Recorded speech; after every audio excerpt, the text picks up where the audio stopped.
একটা বিড়াল পরে তো সবাই দূর ছাই করে, ও তো আরাম করে ঘুমাইতে পারে না, পরে একটু ঘুমাইতে একটু ঘুম পাড়তে ওর ঘুম যদি ভাঙ্গাই আল্লাহ তো কইতে পারে কিরে আয়াতুল্লাহ আমার একটা ক্ষুদ্র বিড়াল সৃষ্টির বিড়াল একটু ঘুমাইছিলি তোরে কি শ্রেষ্ঠ বানাইছিলাম, আমার বিড়ালের ঘুম ভাঙে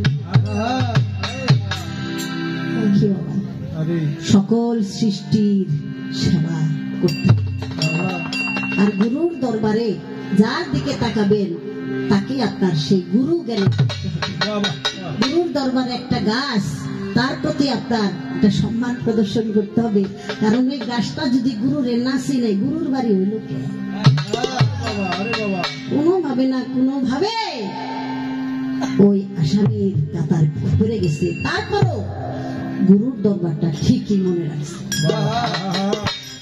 সেজন্য একটা গাছকেও আঘাত দেওয়া যাবে না, একটা কুকুর একটা বিড়াল ভাবতে হবে আমার গুরুর দরবারে যারা আছে সবাই আমার গুরু।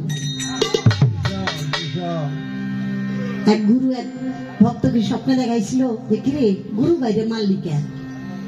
গুরু ভাই ব্যথা পাইলো না, কয় বাজান আমি তো কাউরে মারি নাই। কয় তুই মারছস, কারে মারছস?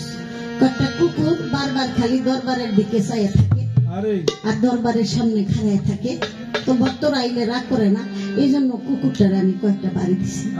পাগল রে, ও ভুলক্রমে হের ফেরে পইরা পোশাকটা চেঞ্জ হয়ে গেছে, কিন্তু তাও ওর গুরুর দরবারটা মনে আছে, দরবারটা ওর মনে আছে। বারবার ঢুকতে চায়, আমার কাছে আসে, তারে তুই আঘাত করলি বাজান রে, ওরে আঘাত করা মানে গুরু ভাইকে আঘাত আবার পৃষ্ঠে লাগছে। তাই সেটাই হলো গুরুর দরবারে ভক্তি জ্ঞানে যদি আমরা